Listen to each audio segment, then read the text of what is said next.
পাকিস্তানের আন্তর্বাহিনী জনসংযোগ পরিদপ্তরের আইএসপিআর মুখপাত্র লেফটেন্যান্ট জেনারেল আহমেদ শরীফ বলেছেন, আমরা ভারতকে যুদ্ধবিরতির অনুরোধ জানাইনি, বরং ভারতই যুদ্ধবিরতির বিষয়ে আগ্রহ দেখিয়েছে। রোববার 11 মে রাতে এক সংবাদ সম্মেলনে আইএসপিআর মুখপাত্র এই দাবি করেন। খবর বিবিসির। তবে যুদ্ধবিরতি ঘোষণার পর ভারত ও পাকিস্তান উভয়েই জয়ী হয়েছে বলে দাবি করেছে। পশ্চিমা গণমাধ্যম বিবিসির খবরে বলা হয়েছে, পাকিস্তান সামরিক বাহিনীর পক্ষ থেকে আরও জানানো হয়েছে যে তারা যুদ্ধবিরতির প্রতিশ্রুতি কঠোরভাবে মেনে চলছে। লেফটেন্যান্ট জেনারেল আহমেদ শরীফ বলেছেন, আমরা নিয়ন্ত্রণ রেখায় যুদ্ধবিরতির প্রতিশ্রুতি কঠোরভাবে মেনে চলছি।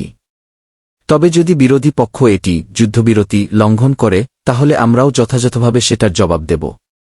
একজন ভারতীয় পাইলট পাকিস্তানের হেফাজতে রয়েছে বলে সামাজিক যোগাযোগ মাধ্যমে যে খবর ছড়িয়ে পড়েছে সেটি সত্য নয় বলে নিশ্চিত করেছে পাকিস্তান আইএসপিআর। ব্রিফিংকালে পাকিস্তান বিমান বাহিনীর কর্মকর্তা air vice marshal Aurangzeb Ahmed দাবি করেছেন, সংঘর্ষ চলাকালে পাকিস্তানি সামরিক বাহিনী ভারতীয় বেশ কিছু সামরিক স্থাপনা ও সন্ত্রাসী কুপ্রশিক্ষণ কেন্দ্র ধ্বংস করেছে। এছাড়া আকাশপথের যুদ্ধে ভারতীয় বিমান বাহিনীর বিরুদ্ধে ৬-০ ব্যবধানে পাকিস্তান জয়লাভ করেছে বলেও দাবি করেন air vice marshal Aurangzeb Ahmed.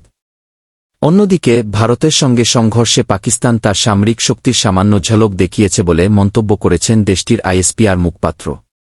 তিনি আরও বলেন, এটা মনে রাখা উচিত যে পাকিস্তানের সামরিক বাহিনীর আধুনিক যুদ্ধক্ষমতা রয়েছে, যার মধ্যে সামান্যই ভারতের সঙ্গে সংঘর্ষে ব্যবহার করা হয়েছে। বাকিটা ভবিষ্যতের জন্য সংরক্ষিত রয়েছে।